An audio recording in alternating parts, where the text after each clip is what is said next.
Thank you everyone for joining us this afternoon. My name is Candace Kavanaugh. I'm the Curator of Public Programs at MOCA Toronto. Our work at MOCA is undertaken on the traditional territory of the Anishinaabe, the Haudenosaunee, and the Wendat peoples, and is covered by Treaty 13 with the Mississaugas of the Credit First Nation. Today, many diverse First Nations, Inuit, and Métis people thrive on this land. The museum's collaborations with artists, educators, and scholars have been integral to new understandings of our history and the necessary work to shape an equitable future. We continue to be grateful for the contributions and the path to reconciliation that they inspire. Today I present our reoccurring conversation series, Artist to Artist, featuring exhibiting artists Alex de Corte and Tishan Hsu, moderated by MOCA's Artistic Director, Rui Mateus Amaral, who will provide an introduction to both de Corte and Hsu.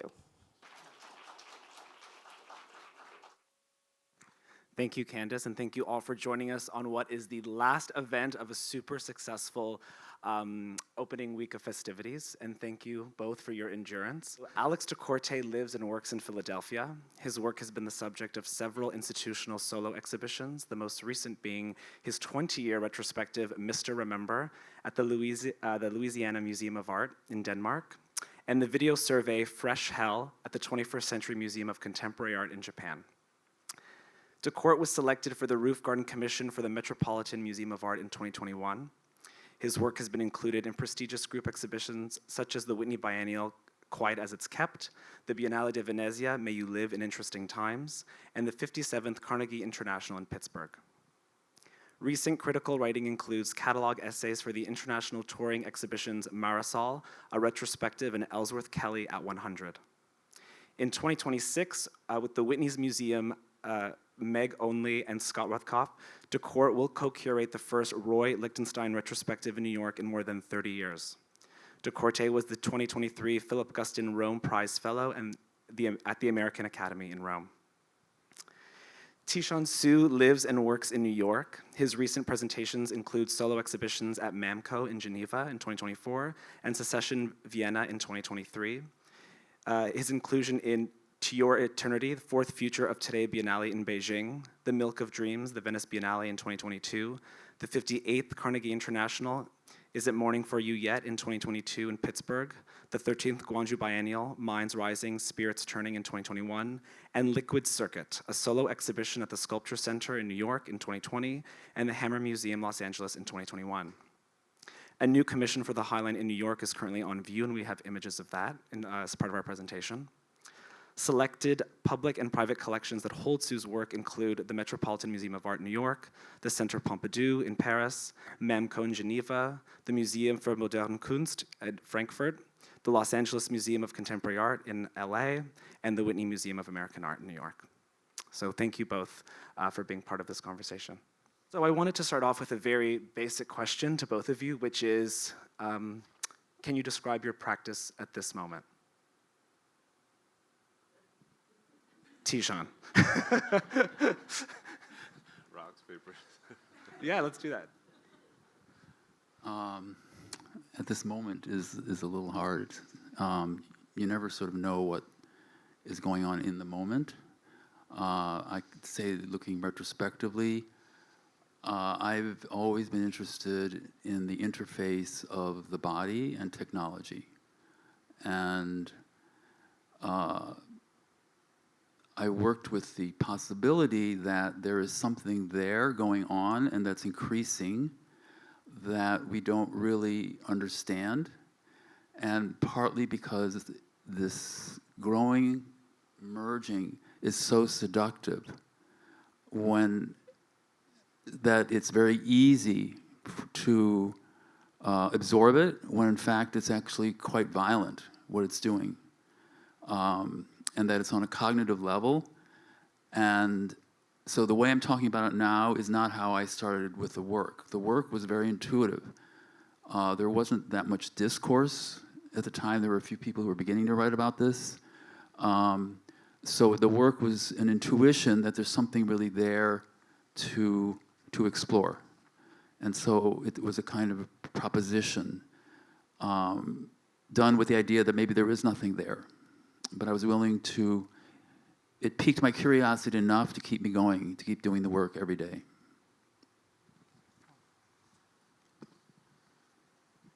I would say of my work that I am interested in, I guess, memory and misremembering, and how one person's memory and another's can shift over time, and so I continue to replicate things, and in my work, I'm kind of pulling things from the world, from the screen, and then embodying them to sort of see how they fit me as this sort of new skin, and see if in performing these things or collaging these things or painting these things, they might offer a new opportunity to be remembered differently, or misremembered differently, I think. And so, you know, maybe in a similar way to Tishan, I'm thinking about the screen and then kind of the ways in which things inside the screen emanate outward and how we receive them, say, as bodies, and then embody them. Yeah.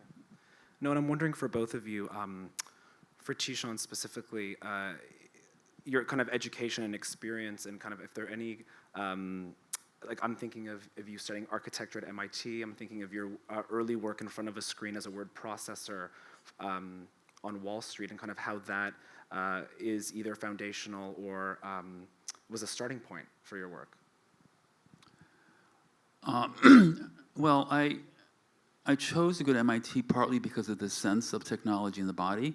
I wasn't really a nerd, I'm not a programmer, and they actually lowered the admission standards for the class that I went into to try to kind of balance out the class.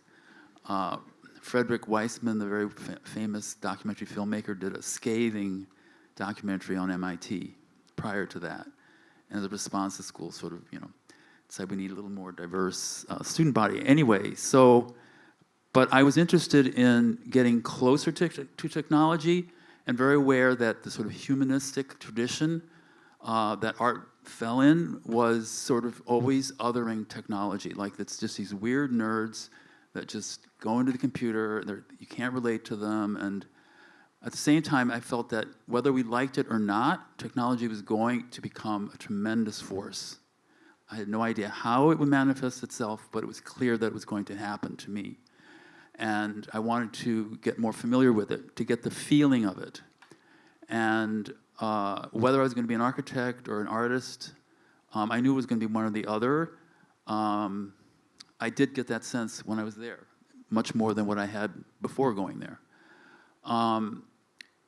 When I decided to become an artist, to go to New York, to figure out how I was going to support myself, and found that word processing was a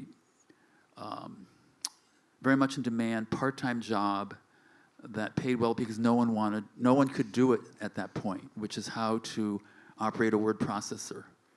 And anybody that could, they paid well, and it was very freelance. And there was a whole network of artists, writers, actors, and actresses in the night shift that would do this freelance work and process these documents.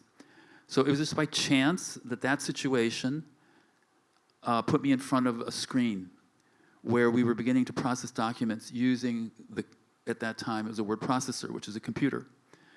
And of course, I thought this was going to be a really boring job, but I was surprised that it didn't get bored, and that somehow I got immersed in this rhythm of this word processing, partly because it was answering my edits. So it was beginning to think in terms of what I was doing. At the same time, I was aware of the emergence of the web, which started with the military, and at MIT. So I was aware that this was becoming more, that they were going to push this into everyday life, including the offices. So being aware of the two, I began to just sit there in front of the word processor and say, now what's going on here? And I felt my body was still there, so it's not like we were all going to become into the screen and just lose our embodiment. But at the same time, the screen was extremely compelling, And then knowing, being aware of TV and telephone, I could see this was just going to merge. And so I was interested in saying, what is going on here, just sort of ontologically? And that was the beginning of what I tried to do in the work. What I really wanted to do in the work was, how can I visualize this versus writing or in music or any other form of art? And so being very much aware of art history, and particularly Western art history, I worked with the idea that somehow this phenomenon could be visualized, and I didn't see the imaging that I was given in terms of a pictorial image could do it. So I figured something else is going to have to emerge here in order to actually get this paradox that's going on with the body and then illusion, which is very sort of counterintuitive, that I felt we were going to go into an illusionary world, not a very literal world, which is very modernist. So everything's very concrete, like in molecules or in sculpture, we have, being very true to materials or to the physicality of the object. That's how I began. Yeah, and I wanted to follow up with that. I thought something interesting during your walkthrough with all of the staff was you kind of said there was some criticism of your early work because it spoke about technology but didn't actually use technology to be produced. And then from there, we get into silk screening and then eventually Photoshop, AI. So I'm curious if you can talk a little bit about that moment or that kind of thinking around that. Well, it wasn't a moment. It spread over my whole career. We're still in the moment. People always, they didn't really get what I was doing. And if I talked even about technology, they say, but you're just doing traditional art materials. Why don't you just do a video or be? And I considered being a filmmaker. And I understood their critique. It was a valid critique. But for me, I first had to understand how to visualize this. I couldn't just do a film of friends running around and then make a film. I've done that. I did that film. I was very influenced by Godard and these filmmakers. That didn't get at what I was trying to deal with. And I thought the history, frankly, of painting, what was amazing to me about painting was that throughout time and through different cultures and through different systems, it was able to express all these different changes, still with just this flat substrate and this strange material. So it was that sort of basic physicality of this medium, and that it was visual, and that you could just stand in front of it, that could sort of express an arc over time, over centuries. To me, that was amazing, whatever that phenomenon is. And I sort of somehow wanted to be a part of that. I did come into art from architecture, so I was very aware of sculpture, but I first wanted to capture it in a, how should I say it, something off the wall. And I questioned, so why are you so privileging the wall? And I think to sort of go antecedent to painting, I think we're vertical, and this is you study in architecture, and so we tend to see things in front of us. So there's a sort of almost primal sense that to have something in front of us that we look at and we process. And so I wanted something that was fairly easy and obvious that people would look at in terms of the work. So with that, I sort of said, even though I was aware of all the multimedia and sculpture and everything, I thought that still had a validity. So in terms of the use of technology, it was frustrating because I was trying to do it with traditional material, and you can see some of the work in the show at MOCA is very traditional media. And I was beginning to capture how I was going to do it. And then once I had that sort of syntax, I really felt there was needed a different syntax. And Rosalind Krauss talks about this in her discussion of minimalist sculpture, her whole idea of syntax. Then I felt that, or I wanted to respond to the critique. Why aren't you working technologically? So I began to move into silkscreen.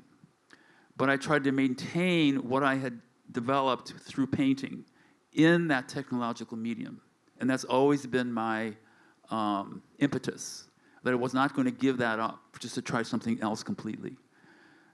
Because there's some affect of that developed through painting, which is basically the sense of the body. And it could not be a representational body, as in foreground, background. And then I wasn't going to go into an abstraction, as we have in modernist abstraction, where you have some very vague hint of body, but it's still very abstract. I sort of proposed to myself that perhaps there's some other X factor that might emerge, because the world was going to be changing. I saw that this emergence of technology, in some senses, unprecedented in the development of the species. So it was going to penetrate so deeply, it had to then develop a whole different syntax. And then it would just be, eventually, it will affect art, being an expression of the human culture. So as it turned out, silkscreen then allowed me to bring in media, and then I could make it much more clear that it was about the body. So part of that development was just clarifying what I was doing, because people were just making all sorts of stories about the work that had nothing to do with what I was trying to do. And then I was not ever anticipating or imagining the work would go towards the digital. I never imagined I could use a computer to create visual images. When Photoshop was first introduced, I spent a year just trying to work with it to see whether it was even viable as a medium. And then when I found out after that year that the mouse felt like a pencil, then I really invested creatively in Photoshop and digital printing. And totally unanticipated, the Photoshop tools, of those of you know Photoshop, they actually had cloning as one of the tools.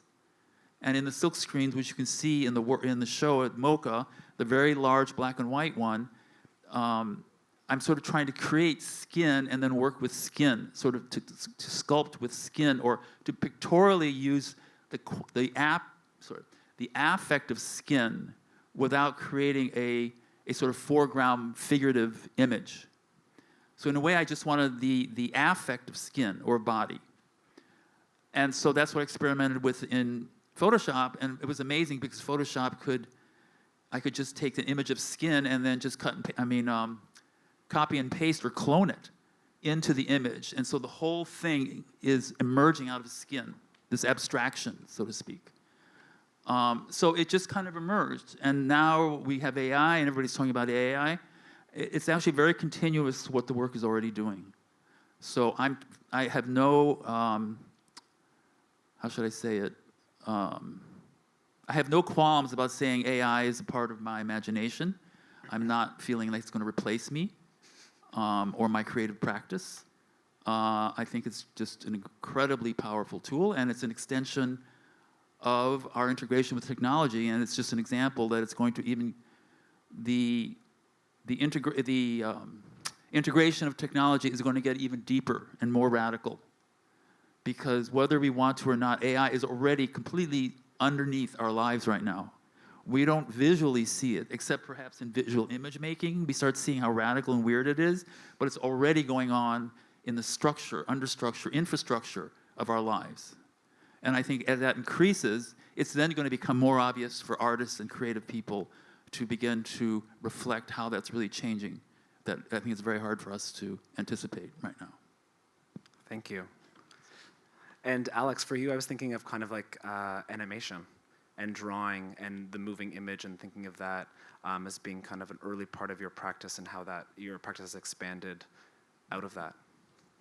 Yeah, I mean, animation for sure has been key to my understanding of how labor works, invisible labor specifically.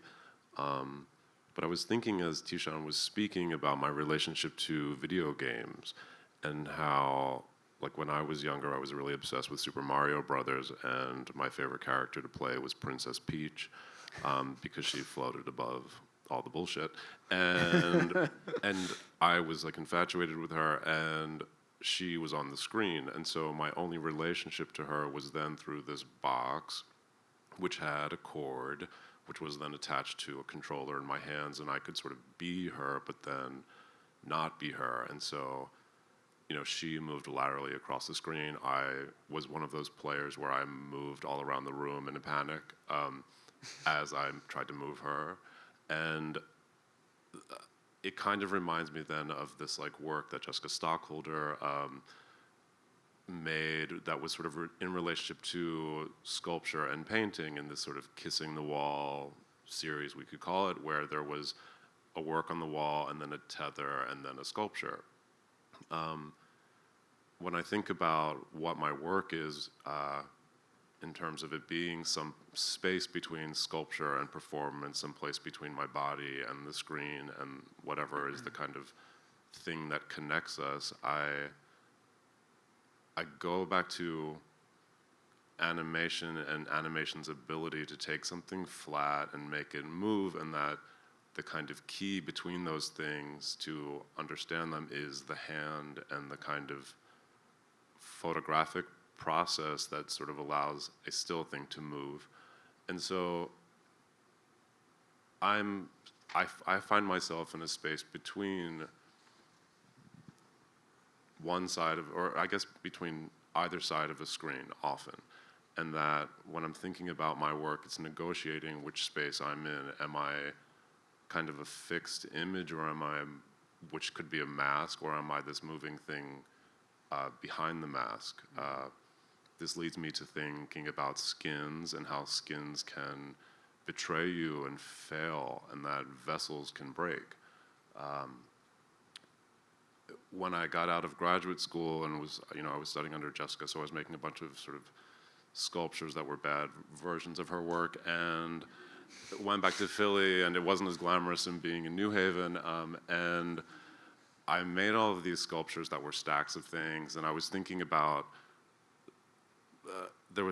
people were starting to use the screen, I guess, on our phones in a more ramped up way, and I thought, well, even though I hadn't studied sculpture until I was in graduate school, I was like, well, the thing about sculpture that's cool is that it resists being captured in 2D, and that as long as every sculpture I make has something behind it that you can't see, I'm like resisting the screen, I'm resisting this notion of being fixed. And so then I started making things with food and things that were wet, and I was like, well, it always has to smell, and it always has to be wet, or it has to be moving. And I started making all these sculptures where I would buy a thing or stack a bunch of things, and I'd paint them white so that I would forget the color that they were. And then I would go back and cook down all of this drinking soda, Coca-Cola or cherry cola or something, and have these colors, and then I would paint these colors back onto these objects. So the objects would have the color that I remember them being, but that over time they would sort of drip and ooze and change, so they were both kinetic, but still they were imagistic, but they were alive. And that led me to video and making my first video, which was based on a Leonard Cohen song called Chelsea Hotel No. 2, where I took all of these stacks of things and filmed them. So there were film sculptures that became imagistic, which I guess then led me to thinking about performance and so on and so on. Thank you. I kind of wanted to also ask you both, and we've talked about this in kind of different contexts over the week, but the idea of alienation, and curious how this makes its way into the work through technology, through the screen. Any thoughts on that? Well, it's lonely out there. I think that in a world full of images, one wants to, I guess, if you build your world where you're surrounded by brands and things that propose comfort or some kind of safe space, and then those things change or fail you or move, you wonder what it is that tethers you, I guess. When I started making work and have made work throughout my life, I always look back to my parents to sort of keep me real and keep me honest, and so I'll say I'm making a work about X, Y, or Z, and I put it to them to sort of look at it and say, what do you feel about this? They're not artists, but I thought it's important to me to constantly make work that isn't in a vacuum and still speaks to a community that I care about, specifically my family.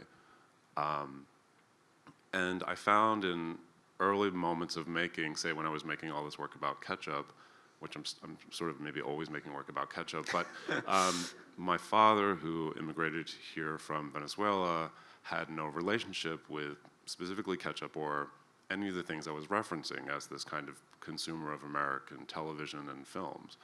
And so it kind of put me onto this notion that like the things that I was referencing are the ways in which I was remembering a space, and the space of, say, specifically the United States of America, he had this really distant relationship to, and could see really clearly how these things functioned in terms of capitalism, et cetera, et cetera. And so I started trying to then put myself in a position where I saw things through his eyes and could say, actually, this is not about nostalgia, this is not about my memory, but it's about some kind of unmemorized or sort of free space, a kind of more space of looking clearly without any affect or maybe a pre-understanding of what something might be. And so that kind of puts you in the space of alienation because you are then sort of alone looking at something that maybe, if you can see it freely, it puts it without context, but it also puts you in this field of kind of having to figure it out or make up something new for it to be outside of any reference. Yeah. That was interesting. I guess alienation is such a big word. There's so many kinds of alienation. As an Asian American, we can talk about my ethnic alienation as an other. People often sometimes ask, why my work, I'm not dealing explicitly with my Asian American identity, because that's very, very prevalent right now in cultural production. And I say that it's very much there. It's in the work if you want to look at it. But that what I chose to deal with, it was just much more compelling for me. And in some sense, that's a kind of freedom. I didn't feel like I needed to be compelled to do that because of being an other. But in a different way, alienation, I think since the beginning of the emergence of technology in, let's say, the 20th century and continuing now in the 21st, technology was profoundly alienating. So if you look at someone like Giacometti, I think it's a brilliant expression of that alienation. I think what's happening today is that the technology is going so fast and the changes are so fast that it's a whole nother kind of level or quantum jump in the amount of alienation that is going on, or I certainly feel it. And I think it's partly that the changes are so fast. We're still organic bodies, and I'm not sure that we're designed to be able to process change in the speed at which technology is taking us.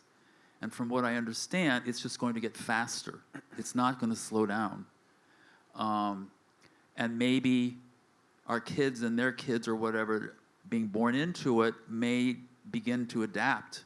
And we may be having an organic kind of evolution here, where our bodies and cognitively will begin to adapt to the speed, but it'll happen in much faster generations. So even my son, he can use the phone much more fluently than I can. And I sort of wonder why, are his hands that different, or his motor skills, or whatever? Why is it that? So I think that is a source of a very deep alienation going on, and there are many ramifications of that we can talk about. Yeah. Mm-hmm. And what you've both touched upon is, first of all, I want to thank you both for making such physical shows. I think the shows are incredibly, the way they address the architecture and the way they place the body, they're very physical and psychological and even kind of emotional experiences, is what I feel when I go through this space and having worked with both of you. And I'd love if both of you could talk a bit more about how actual central the body is in your, like in Alex, when I'm thinking of your work, I'm thinking of how the body is extended is sometimes covered, revealed. And in Tishan's, I'm thinking of your work of hospital gear, equipment, all of this technology that also keeps the body alive, that actually repairs the body. So I wonder if either of you could speak about being in your own bodies and also how the body manifests in your work kind of continuously. Do you want to start? Well, as I've discussed, I've been focusing on the body throughout the work. One reason I went to media and silkscreen is that I was interested in a very clinical sense of the body. So where the photograph, literally takes the image of the body, and photography, with the development of the technology now, it captures so much things that we've never even seen in our own bodies. And certainly anybody who has gone through our medical system has experienced that. So we are seeing our body in a very different way. And so I wanted to somehow bring that into the work. And once I moved into silk screening and photography, I could begin to incorporate that. And then the Photoshop just accelerated that intensely. And then with AI, so now, I'm taking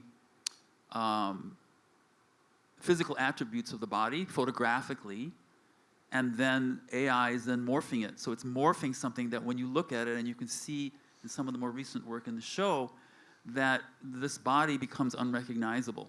But yet it's so clearly the skin of human, it's so clearly human skin.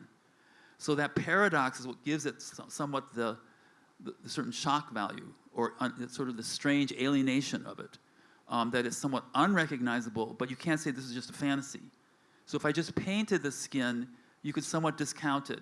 And the power of photography is what makes that clinical quality that I was really looking for. At the same time, since you mentioned the hospital context, I originally went into that because I felt that the medical environment was the most kind of radical site of what we are doing to our bodies as a species. And I think that there's a lot there that could be discussed or explored. And so I wanted to invoke some of that world in talking about the body and certainly technology, because it's in that hospital environment where they really merge in a really radical way. Yeah. And to follow up with that, your work also expands beyond the human body, which I think is really important. There is a work in the exhibition that also takes on, it feels like a vehicle, but it also feels like a bison. There's also this work, Right on Time, Holy Cow, from 1986. So I also kind of wonder about how the mammalian, or the mammal, plays in your work as well. Well, I always had it in my mind that eventually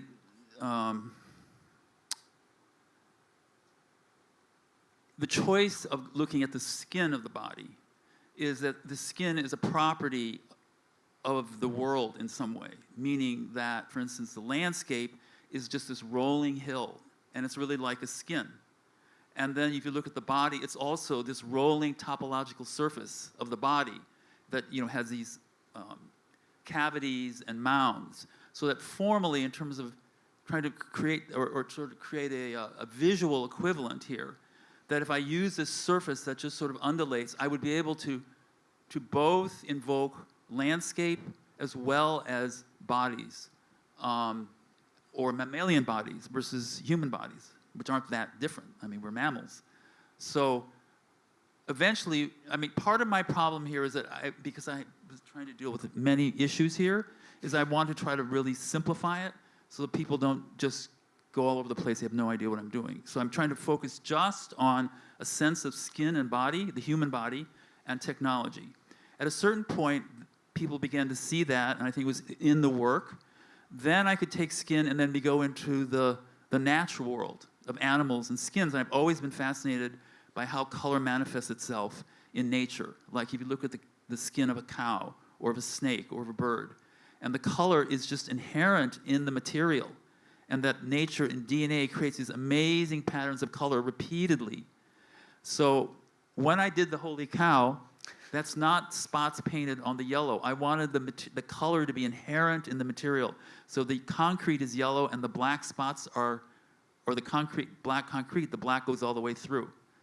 So that's how nature is. And so I wanted to repeat that sense. And I think that when you see the work, you somehow feel it's not just spots painted on that surface. And that was important to me. You feel it's more integral to the physicality of that piece. So then in later, I did, grass works using texture of grass. So I do see that when you say where I am right now, is I'm beginning to now feel that I can begin to bring in a lot more of the world in this syntax that has emerged in the work. That the body and the body of natural creatures, everything will be very continuous. Thank you. Alex? The body. My relationship with the body is fine.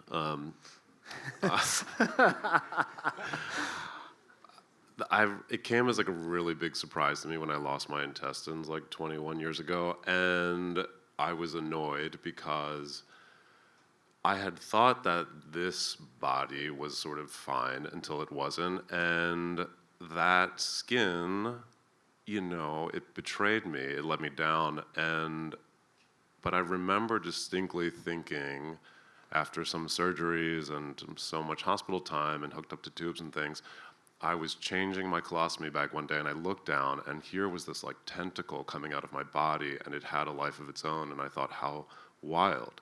I'm in a David Cronenberg movie, but it's my life. And it gave me this better sense of understanding that there is, how cool actually that your body, which is inside of you, could then be sort of reaching out and oozing outside of you, and that the thing that kind of separates the two is the skin. And how is the skin, again, like this facade, like a screen,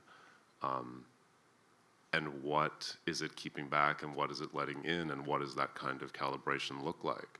And I've spent my life since then coming up with new bodies to occupy. I think for me, having gotten rid of my old body, it actually gave me quite a lot of joy and opportunity to sort of seize and sort of possess new bodies. I was really interested in The Exorcist, and I was always like afraid of the devil coming into me in some ways that was out of my control. But when I kind of lost parts of my body and had a new sort of outlook on life, I was like, oh no, I can be the one that occupies the body. I can switch that fear. I can turn it around, and I can be the one to investigate and sort of discover new bodies and new ways of being in a body. And I can break it apart. I can turn it upside down. I can perform Frankenstein or Jim Henson or the Wicked Witch and sort of be free and outside of myself in this vessel. I'm quite interested in your work and the way you think about these sort of the ins and outs of it as a form, because as I think about my body even still, it's constantly hooked up to tubes and things, and I think at times, maybe from an outsider's point of view, where someone is healthy and hasn't seen that kind of calibration, it might be scary, but when you're in it, there's actually such great joy and kind of cool things that happen where your body does become sort of like a machine, and you say, wow, I'm free, I'm sort of like on some other wavelength, and I think it's actually quite cool. Mm-hmm.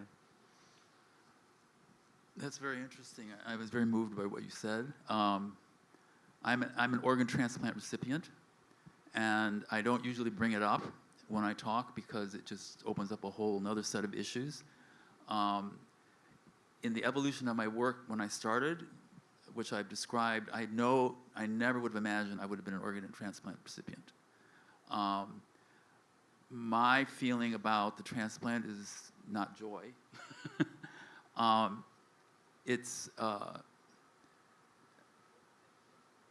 It was when it happened, I couldn't believe it because I felt I was living what my work was about. And when I walked into the surgical theater, I couldn't believe the hospital because when I don't know what kind of surgery I had, maybe for an athletic injury or whatever, they always put you out before you went into surgical theater. so you don't have to deal with the trauma of going into a surgical room. And they walked me in, just said, let's go walk into the surgical theater, put me into the straps, put me in the whole thing. The whole thing was stainless steel. And I said, this is the most intense relational art piece I've ever experienced. So I feel like now I've actually lived what the work is about. The transplant was from a living donor of an extended family member. But I have 3 kidneys, and I remember after the transplant, some friends came over and they just wanted to look at me like, are you Frankenstein now? And what do you feel like? And how are you going to talk? And so the fantasies were really beyond, it felt just very normal. So I think that's an example when I say how radical things are. And at that time, it was fairly new. Fortunately, I had the transplant when they had solved a lot of the issues of the immunosuppressants, so I've lived a fairly normal life. But that they said there's going to be a lot more, and the technology is getting much better, and it has sort of almost become routine. So we can talk about all the amazing and bizarre things going on in the medical field. That's on a physical level. So what I have been talking about is more on a cognitive level, with AI, with everything we're doing with our devices, the extent to which the studies now with children, what it's doing to them. So to me, that's much more concerning in some ways than the fact that we now have organ transplants. But I could talk philosophically. I'm not just my body, just like Alex was talking about. And the whole sense of my whole body, my understanding of my body, what it is, has certainly changed. And that's kind of an example of what I was talking about earlier, that just this whole transformation of our ontology in the world is just changing in a way that is really revolutionary. I mean, that sounds really big to say something's revolutionary, but it is really, in terms of the species, we are going under amazing transformations here. And I feel like because it's so seductive now, that we're not really taking in the magnitude of what's going on. And I guess in terms of why I'm an artist, I think it's important for, creative people to try to make that more conscious. That's one role that art can have. And, art has been questioning what's the point of it in this world, this very commercial world. And I think that is something that is important and that art really can do in a way that other kinds of activities and culture can't do. And when I say art, I mean it could be a novel, it could be literature, poetry, filmmaking, or whatever. And that's kind of partly where I practice from. Thank you. Well, thank you both for such personal and moving answers that kind of complicated the work even more, particularly for me as well. I kind of wanted to go from, and I know we have maybe like 10 minutes, but maybe we'll do one more 2-part question and then we'll open it up if everyone's okay with that. Moving from the body into the material world, I wanted to ask you about, both of you have such distinct visual languages, and so I wanted to talk about materiality and then also how you approached the shows at MOCA, which is also such a physical, it's not a neutral space by any means. You kind of are already, it's funny, linking back to the last talk, or one of the last talks we did with Liz Magor, when I invited her to do a project, she said, okay, so you're inviting me to make a sculpture for another sculpture.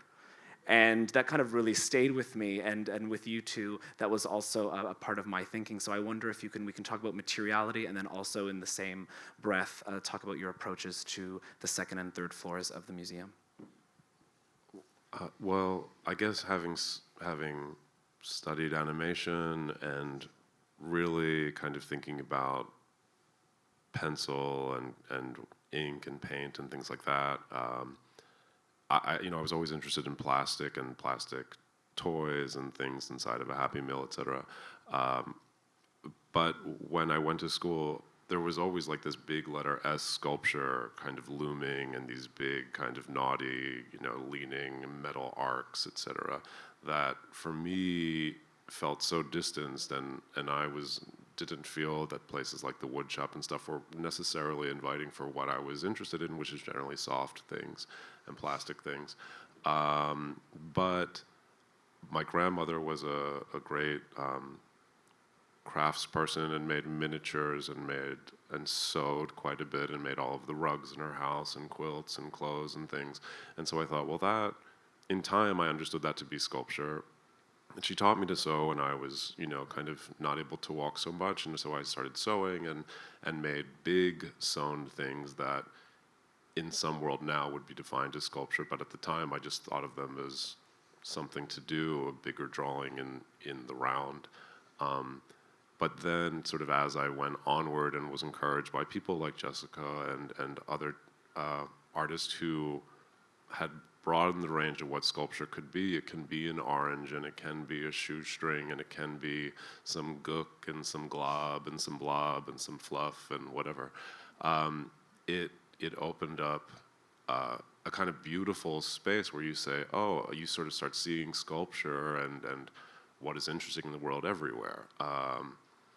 And then you play with that, it's just like making a sandwich. There's so many types of sandwiches, and you just stack and stack and stack, I think. Yeah. So for me, the materiality was very important in thinking that we're moving into a media culture, and whether it be a filmmaker or a painter or whatever. I was trying to deal with pictorial illusion, but at the same time, paradoxically, I wanted to still be very physical. And I think you can see in the work that I'm always trying to, it's very much an object, a thing. And the reason is I felt that our bodies are material. And I wanted the work to somehow invoke our haptic senses. And even though there's a lot of, there's a conceptual basis to what I'm doing, I also wanted to be very physical, very visual, and that was important to me. And people often say that the work looks completely different than the way they imagined it from seeing in images, since most people see the work through images today. And I really like that fact. They said it's a completely different experience in its physicality. So that was why I privileged materiality, and that slowed the work down, because I had to figure out how to work with this material to get it to do what I've been talking about. In terms of the exhibition, having an architectural background, the building immediately appealed to me and struck me as very powerful. I love concrete, so it didn't. I love the fact that it was concrete and looked, very heavy. That didn't bother me. The columns, the roundedness, you can see in my work. I actually didn't put the two together at first. I didn't think of until we actually installed. So when I came a year ago or so and looked at it, I was just thinking more of just the sense of the curves, and that with the concrete, it felt sort of warm in some way. It wasn't, let's say, a very modernist building that was all square and hard corners. And I like that.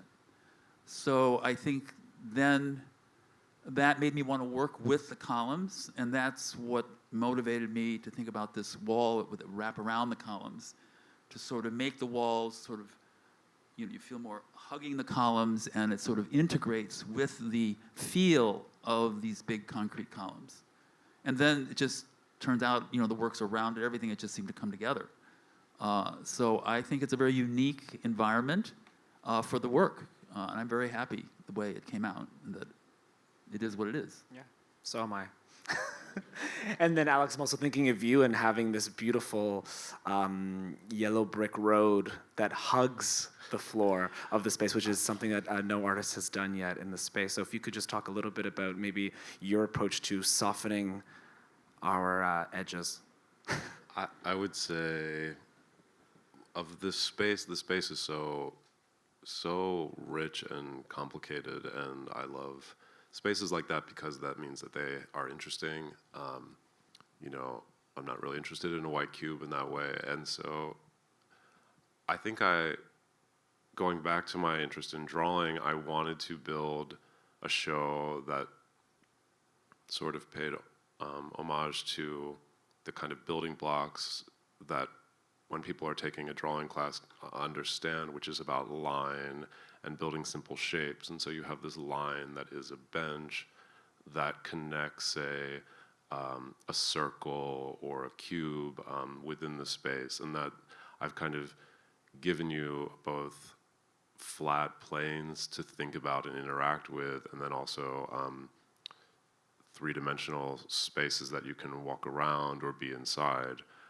And so you can sort of be inside of a drawing, and you can kind of participate in such a way that you have to participate in the building, which is that you cannot deny the sort of columns of the building or the kind of vents, the linear vents of the ceiling. And so these kinds of bits of the architecture that were there gave me this sort of prompt to double them again, but on the floor. And so what was already there, I just amplified, and I thought in some ways like more is more, and that's cool.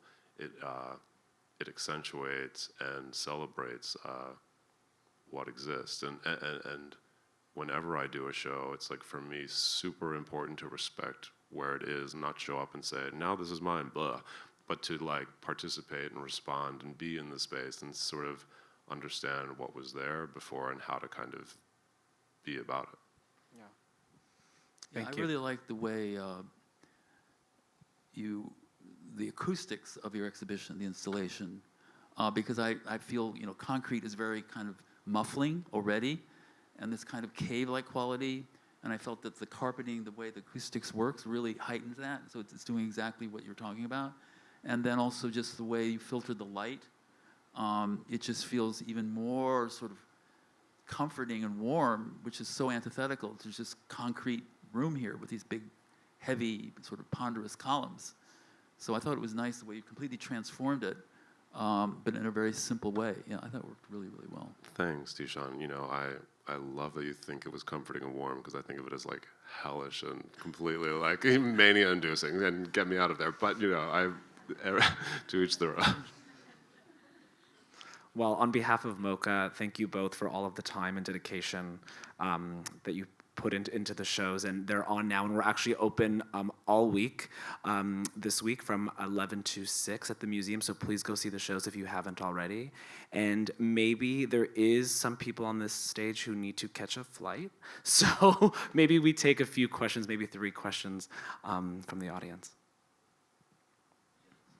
As you know, I became familiar with your work in New York when we both lived there in the 1980s, and what was going on within our community health-wise and AIDS. And I remember your shows very fondly at Patron Gallery.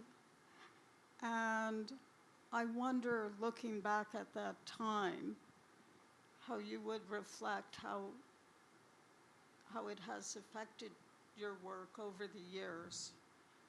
Because sometimes when I look at my own work, forgive me for mentioning that, I look from where I came from in terms of being in New York and what was going on there with friends and loss of friends, and also the skin, because in the early days of AIDS, there would be Kaposi sarcoma, and people would see that. And, if one had that, they would try and sometimes hide it or not, depending on the individual. And I was wondering if those times have affected your work over the years, or how you feel looking back, coming from that moment in time. And also, it's so good to see you here and see the show. Good to see you. Can you hear me? Yeah. So I think there's something to be said, whatever I say as an artist, it only has a certain relevance to the work or what's influencing me. I would like to say a lot more is unconscious about what I'm doing or what my work is about. And I would expect that going into the future, people are going to see other things in the work that I don't even see. So that goes without saying. So I didn't consciously take in the AIDS crisis. I was obviously very aware of it, but I was not even consciously thinking of somehow processing the images and what was going on directly into the work. It turns out, from my own experience even, I mean, I'm suddenly become very close to all of these issues, but it wasn't a direct influence. Yeah. Do we have another question? Yeah, please. This is a question I had actually for Alex, just because I was like thinking about it a bit more, hearing more about your background and like kind of just the fact that you like worked in or learned animation at SVA. And so at least in my experience, I find animation tends to have a very rigid way of looking at, we want to translate real life into something surreal, like into art, right? So in terms of like your way of subverting that in your current practice, how do you kind of approach the opposite in terms of creating surrealism in real life and almost animating real life in that way? Well, that's a great question. I think that I always thought, I was like a failed animator because I turned out I was not a very good animator when I was animating, even though I was animating in the 90s, so I was drawing, on thousands of pieces of paper, frame by frame, and photographing them, and then transporting them to, beta tape or whatever, and it would work enough. But I think that what animation taught me, in sort of in some roundabout way why maybe I am still an animator now, is that like in animation you learn these like fundamental things about movement, but also about something like squash and stretch or something, but that like you have to sort of see how something kind of banal can be emotive or expressive, and then you have to anticipate that or sort of present that. And so a lot of the ways in which I'm thinking about the world is like that I have to kind of bend the ways that a form or an icon might exist and make it more slumpy, more angular, more, swishy, whatever it might be, to like push our notion of what the thing is sort of maybe at present and create like a frame for it before and a frame for it after that is its potential history and its like possible future. And so therefore I'm like shifting the kind of fix of a thing. And so that's maybe how I'm like trying to do that. I don't think about it as surrealism. I just think about it as like our fucked up reality, which is strange and fun sometimes and also violent, But I don't think about it in terms of surrealism. I think it's just like the world. That's interesting. Thank you. That helps me a lot also in my own practice thinking about it. But yeah, thank you. Is there maybe one other question? Yeah, we have just one over there in the back. My question's for Tishan. I'm curious, you said something interesting about artificial intelligence and it being continuous and ongoing. And I wondered, as the artist manipulating these digital images and cloning, repeating the sort of textures of skin, do you have a process or maybe a feeling that you kind of rely on to know when something is finished? It seems like in digital manipulation, it's almost endless and you can kind of distort it beyond maybe your goal. And I wondered if you had some sort of process around that. Yeah, I think it's a very good question. I mean, it gets right at the difficulty of AI and the just, overwhelming image production that we're dealing with as artists, if not the whole culture. So right now, and this is definitely a process in the making, we're just starting out. What I do with AI, I put in the input, and first it was image, and then you say something to do with this image. Now they're allowing you to do it completely text-based, which is interesting. So you don't have to refer to a photograph. You give it, you just say, I want X, Y, and Z, and then suddenly it's producing something from your language. But what I found was that maybe 95% of the images it was giving me was just silly. And I didn't think it was interesting. It was weird, but then that's it. It was just weirdness. So for instance, if I asked for, let's say, a pig skin with the stomach, it would just throw pigs on top of someone's stomach. However, 3 to 5% of those images they gave me, out of 7 or 8, one was really interesting. It completely integrated the skin into the stomach, the human stomach, in a way that I would first not necessarily even imagine, but that it did it in a totally convincing way. Like my stomach was just growing into a pigskin. So, as I said before, I have no qualms. I took that image. Now, I could keep generating it, you're right. And so it's just a matter, I only have so much time and, focus here, and I'm battling, lots of different commitments. So at a certain point, I just follow my instinct. I say, but if it feels right, just go with it, and don't think too much. That's not how I used to work in the days when I tried to do everything all in one work, and the work went much slower. But looking back on all the work retrospectively, I see it didn't make any difference at all. It's the whole thing all together that was really saying what it wanted to say. And that's where I always said to people, I don't have a text, that the work is just going to reveal itself what it really is about. So I have more confidence now, just not to think. And so I just follow the instinct and let just also the urgencies of everyday life, what you have to do, and just say, go with it.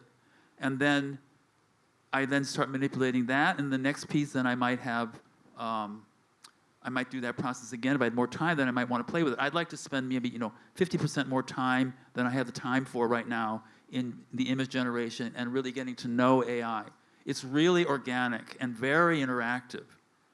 I tried a long time to try to reproduce that image I just described. I couldn't get it. And I don't know what it did, why it did it. So it's very ambiguous, and I think each person working with it will develop their own way of working depending on what they're trying to do in their work. Yeah. So in the spirit of knowing when to end, we are going to end today's talk. Thank you all for coming, and thank you both for being such great speakers. Thank you.